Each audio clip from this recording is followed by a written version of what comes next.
Hello everyone, welcome back again. तो class 5 scholarship mathematics में हम देख रहे हैं chapter number 27, angle and types of angle. तो सबसे पहले देखते हैं कि एंगल्स क्या होता है। जैसे जब दो रे, देखो ये एक रे हो गया, ये दूसरा रे, इन दोनों रे का एक कॉमन पॉइंट होता है। ठीक है, ये हो गया वर्टेक्स, जिसको हमने नाम दे दिया यहाँ पे बी। यहाँ पे मैंने लिया है पॉइंट ये और यहाँ पे लिया सी। ये जो है ये हो गया रे बी ए। ठीक है, और ये हो गया रे बी सी। इन दोनों रे का जो कॉमन वर्टेक्स है वो है बी। ठीक है, ये जो इंटीरियर जो पार्ट बन जाता है ये जगह, इसे हम कहते हैं एंगल। ठीक है, और एंगल को हम दिखाते हैं इस तरह से, ये सिंबल है एंगल का। अब एंगल का नाम हम सिंगल लेटर में भी ले सकते हैं, थ्री लेटर में भी। जैसे इसका अगर नाम लेना है आपको तो ये हो गया एंगल बी। या फिर थ्री लेटर्स में लिखना है तो कैसे लिखेंगे, A B C, angle A B C. तो जो कॉमन वर्टेक्स होता है वो यहाँ बीच में आता है। या तो आप इसको एंगल ए बी सी बोल सकते हो, या फिर आप इसको बोलो एंगल सी बी ए। इस तरह से भी आप इसको रीड कर सकते हो। अब ये हो गया एंगल। अब एंगल के टाइप्स कौन कौन से होते हैं, जैसे यहाँ पे आप देखो कि इस तरह से मैंने एंगल बनाया है। यहाँ पे इसको मैंने नाम दे दिया डी ई और एफ। और यहाँ पे इस तरह से मैंने सिंबल दिखाया, ये हो गया राइट एंगल। एंड ऐसा एंगल जिसका मेजर होता है 90 डिग्री, उसको हम कहते हैं राइट एंगल। तो इसका अगर हमें मेजर लिखना था, हम ऐसे लिखेंगे angle D E F is equal to 90 degree. ठीक है, या फिर आप इसको ऐसे लिख सकते हो angle E is equal to 90 degree. ये हो गया राइट एंगल, ये हो गया फर्स्ट राइट एंगल। अब राइट एंगल का जो ये ईडी जो रे है वो अगर राइट साइड में झुक गया तो वो हो जाएगा एक्यूट एंगल। जैसे ये देखो इस तरह से। ठीक है, तो ये हो गया एक्यूट एंगल। एक्यूट एंगल का मेजर जो है वो 90 डिग्री से छोटा होता है। मतलब अगर मैंने आपको कहा कि 89.5 डिग्री, ये भी एंगल अगर आपको दिया पूछे कि ये कौन से टाइप का एंगल है, ये हो जाएगा एक्यूट एंगल। ठीक है, फिर ये ईडी रे अगर लेफ्ट साइड में झुक गया, जैसे इस तरह से एंगल है, इसका जो मेजर है वो 90 डिग्री से ग्रेटर है, तो ऐसे एंगल को हम कहते हैं ऑब्ट्यूज एंगल। तो ये तीन टाइप आपको ध्यान में रखना है, राइट एंगल, एक्यूट एंगल और ऑब्ट्यूज एंगल। एक्यूट एंगल मतलब 90 डिग्री से कम मेजर वाला, राइट एंगल मतलब 90 डिग्री, और ऑब्ट्यूज एंगल मतलब अबव 90 डिग्री। ठीक है, तो 90 डिग्री से 180 डिग्री तक का मेजर हो सकता है, मतलब 180 से छोटा, है ना, वो हो जाएगा ऑब्ट्यूज एंगल। तो ऑब्ट्यूज एंगल का मेजर कहाँ से रहता है, 90 डिग्री से greater. Obtuse angle, obtuse angle का मेजर 90 डिग्री से ग्रेटर रहता है और 180 डिग्री से कम रहता है। ठीक है, obtuse angle is greater than 90 degree but less than 180 degree.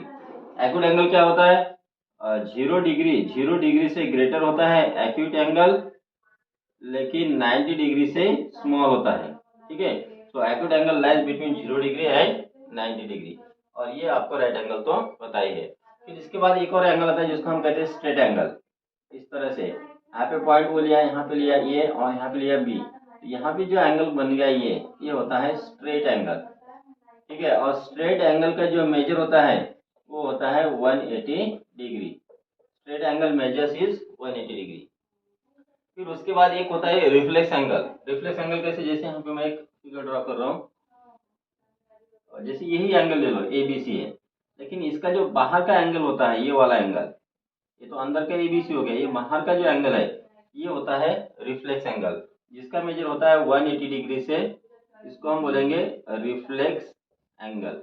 और रिफ्लेक्स एंगल का मेजर 180 डिग्री से ग्रेटर होता है, लेकिन 360 डिग्री से small. So reflex angle lies between 180 degree and 360 degree. So now we will see exercise 27 जो है नवनीत के बुक से। देखते हैं क्वेश्चन नंबर 1।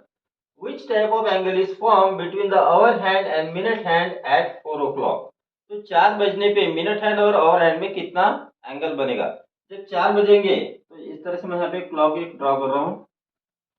ठीक है, तो यहाँ पे ये हो गया 12, ये हो गया 6, ये हो गया 3 और ये 9। ये 1 2 3 4 5 7 8 10 11। ठीक है, इस तरह से घड़ी होती है। अब 4 बजे आवर हैंड कहाँ पे रहेगा, 4 पे रहेगा, तो यहाँ पे आवर हैंड रहेगा और मिनट हैंड रहेगा 12 पे। इस तरह से तो ये जो एंगल बना ये कितने का एंगल बनता है ये हमें फाइंड करना है। इसका ही फिगर हम अगर ड्रॉ करेंगे तो इस तरह से ये फिगर बन जाती है। है ना। अगर आप इस एंगल को गौर से देखोगे तो ये 90 डिग्री से ग्रेटर है, 180 से स्मॉल है ना। अगर 90 डिग्री रहता तो इस तरह से रहता तो 90 डिग्री हो जाता, लेकिन ये 90 डिग्री से ग्रेटर है। तो 90 डिग्री से अगर कोई एंगल ग्रेटर होता है तो उसको हम कौन सा एंगल कहते हैं, दैट इज ऑब्ट्यूज एंगल। तो इनमें से कौन सा ऑप्शन है, तो option 1 is correct answer. Next देखते हैं question 2, which type of angle is formed between the hands of a clock at 3 hour 45 minutes। तो 3:45 पे कितने का एंगल बनेगा ये हमें पूछा है। फिर से मैं यहाँ पे एक क्लॉक ड्रॉ कर रहा हूँ, यहाँ पे रहेगा 12, ये हो गया 6, 3 और यहाँ पे ये 9, ठीक है। ये 1 2 4 5 7 8 10 11। तो 3:45 पे जो अवर हैंड है वो 4 के ठीक पहले रहेगा, 4 के थोड़ा पहले, ठीक है। तो ये हो गया ओवर हैंड 4 के थोड़ा पहले। और मिनट हैंड कहाँ पे रहेगा 45 मिनट पे, तो मिनट हैंड रहेगा 9 पे। इस तरह से ये जो एंगल बना ये हमें पूछा है कि कितने का एंगल बनेगा। ये एंगल भी देखने में हमें लग रहा है ऑब्ट्यूज एंगल, ठीक है। तो इस तरह से जो एंगल है this is also obtuse angle, okay. तो 90 डिग्री से ग्रेटर है मतलब ऑब्ट्यूज एंगल है। तो which option, option 3 is correct angle answer. Next देखिए question number 3, which type of angle is form between the hands of a clock at 9 o'clock। तो 9 बजे कितने का एंगल बनेगा ओवर हैंड और मिनट हैंड में ये पूछा था। यहाँ पे एक मैंने क्लॉक ड्रॉ कर रहा हूँ, 12 6, यहाँ पे हो गया 3, ये 9 1 2 4 5 7 8 10 11। अब 9 बजे ओवर हैंड कहाँ पे रहेगा, 9 पे रहेगा। इस तरह से ओवर हैंड 9 पे आ गया और मिनट हैंड रहेगा 12 पे। इस तरह से ये जो एंगल बना ये किस टाइप का एंगल है, इस तरह से जो एंगल होता है उसे हम कहते, ये इसका मेजर रहता है 90 डिग्री, ठीक है। तो इसको हम कहते हैं राइट एंगल। तो इनमें से कौन सा ऑप्शन है, option number 2 is correct answer. Next देखते हैं question number 4, which of the following figure is of an obtuse angle. यहाँ पे हमें 4 फिगर दिए हैं, इनमें से कौन सी फिगर ऑब्ट्यूज एंगल की ये हमें फाइंड करना है। तो ऑप्टिक एंगल में क्या होता है कि दोनों जो आर्म होते हैं या फिर जो रेज होते हैं उनका डिफरेंस ज्यादा होता है, अंतर ज्यादा होता है। तो यहाँ पे ये एंगल आप देखो ये है ऑप्टिक एंगल, ये तो एक्यूट एंगल है, ये राइट एंगल है, ये भी एक्यूट एंगल है। तो ये हो गया optic angle and option 3 is correct answer. Next देखते हैं question number 5, which type of angle is formed between two adjacent fingers other than thumb of an expanded hand। अब अपना हैंड ऐसे एक्सपांड करो और थंब को छोड़ दो। थंब को छोड़ने के बाद ये जो बाकी की जो फिंगर है उनमें कौन सा एंगल बनता है। तो इनमें अगर आप एंगल देखोगे इस तरह से, तो इनमें यहाँ पे ये इस तरह से एंगल बन गया। फिर दूसरे 2 फिंगर में देखोगे तो इनमें ऐसा एंगल बन गया। तो ये जो एंगल है ये इस तरह से एंगल बनते हैं and these angles are acute angle. तो कोई भी थंब को छोड़ के जो बाकी के बचे फिंगर्स है उनमें हर 2 फिंगर्स में एक्यूट एंगल ही बनता है। तो विच ऑप्शन, तो option number first is correct answer. Next है question 6, how many angles are there in the figure. अब यहाँ पे एक हमें फिगर दिया है, इसमें कितने एंगल्स बने ये हमें फाइंड करना है। और इस तरह के एग्जांपल जो है वो इंटेलिजेंट टेस्ट में भी है। तो इसके लिए क्या करना पड़ता है आपको कि कितने पार्ट बने पहले वो देखो, ये 1 2 3 4 पार्ट बन गए। अब इनको ऐड कर लो, कैसे होगा 1 + 2 + 3 + 4, तो टोटल कितना हो गया 10। इसका मतलब इसमें टोटल 10 एंगल बन गए। अब वो कैसे देखो, ये हो गया एक एंगल, ये दूसरा, ये तीसरा, ये चौथा, 4 तो हो गए। अब 1 और 2 से देखो 1 2 3 4, 4 नंबर से टोटल 4 एंगल बन गए। फिर दो दो नंबर देखो 1 और 2 से, 1 और 2 से एक एंगल बन गया। फिर 2 और 3 से दूसरा एंगल बन गया। फिर 3 और 4 से एक एंगल बन गया। ये हो गए 3 एंगल। अब 3 लेटर से देखो 1 2 3, 1 2 3 से एक एंगल बन गया। फिर 2 3 4 से एक एंगल बन गया, ठीक है। और फिर चारों से एक एंगल, बड़ा वाला एंगल 4 डिजिट से 1 2 3 4 से एक एंगल, 4 5 6 7 8 9 10, तो टोटल 10 एंगल बनते हैं। तो ऐसे काउंट करने की आपको जरूरत नहीं है, कितने पार्ट्स बने उस हिसाब से इसको ऐड करना है, ठीक है। तो इस option, option number first is correct answer.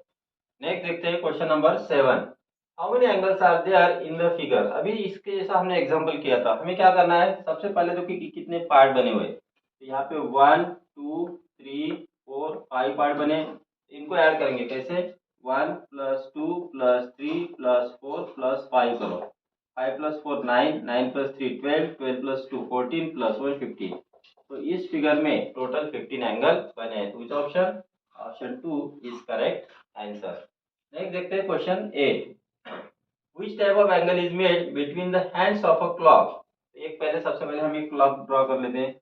इस तरह से मैंने यहाँ पे एक क्लॉक ड्रॉ कर लिए और इसको मैं इस तरह से यहाँ पे ले जाऊँ 12, यहाँ पे हो गया 6, 3 और 9 1 2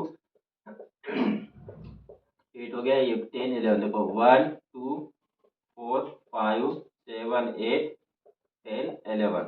ठीक है, अब टाइम कितना दिया देखो, when our hand is between 6 and 7, तो our hand 6 और 7 के बीच में है कहीं। ठीक है, इस तरह से मैं ये ड्रॉ कर लेता हूँ our hand, and minute hand is on 5, और ये हो गया मिनट हैंड यहाँ पे 5 पे।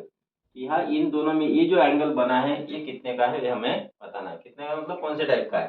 तो आप गौर से देखोगे तो इस तरह का जो एंगल बना है, ठीक है, ये होता है एक्यूट एंगल, क्योंकि इसका मेजर 90 डिग्री से कम है। So which option? Option first is correct answer. Next देखते हैं question number 9। If the length of the sides of an angle are increase, then how does it affect the measure of the angle. मतलब एक angle है इस तरह से, ठीक है, अब इस एंगल के आप साइड्स एक्सटेंड करो, इस साइड को इधर कितना भी बढ़ाओ या इस साइड को इधर कितना भी बढ़ाओ, ये जो एंगल है उस पर कोई फर्क पड़ेगा क्या? नहीं, उस पर कोई फर्क नहीं पड़ेगा। जो आर्म्स है या जो रेज है उनको आप कितना भी एक्सटेंड करोगे तो इसका जो मेजर है इसका मेजर चेंज नहीं होगा। इसमें से कौन सा ऑप्शन है? Measure of the angle increases, angle का मेजर इंक्रीज नहीं होगा। Measure of the angle decreases, angle का मेजर भी डिक्रीज नहीं होगा। Measure of the angle remain same, yes, तो measure of the angle remain same, option number 3 is correct answer. Next देखते हैं last question. In the figure quadrilateral ABCD, ये quadrilateral ABCD है इसको divided into triangles by drawing AC. तो यहाँ पे क्या किया है, ये जो एसी डायगोनल है, एसी डायगोनल की वजह से इस ट्रायंगल, इस क्वाड्रिलेटरल के दो पार्ट बन गए, तो दोनों हो गए ट्रायंगल, दो ट्रायंगल बन गए। एवरी ट्रायंगल हैज 3 एंगल्स, आपको पता है, जैसे कोई भी एक ट्रायंगल लो, इस तरह से हमने यहाँ पे एक ट्रायंगल लिया, तो ये इसको 3 एंगल होते हैं इस तरह से, या फिर आप इस तरह से ट्रायंगल लो, इसमें भी 3 एंगल्स होते हैं, तो हर ट्रायंगल को 3 एंगल होते हैं। ठीक है, तो हमें पूछा है कि इस फिगर में अब कितने एंगल्स है। ठीक है, तो यहाँ पे देखो, एक ये एंगल हो गया, एक ये दूसरा, ये तीसरा एंगल, ये एक चौथा, एक पांचवा एंगल, ये हो गया 6 एंगल हो गए। फिर ये बड़ा वाला एंगल DAB, और फिर ये बड़ा वाला एंगल, तो टोटल एंगल हो जाएंगे 8। ठीक है, देखो 1 2 3 4 5 6, ये 7 बड़ा और ये 8, तो टोटल रहेंगे 8 एंगल। तो option number 3 is correct answer.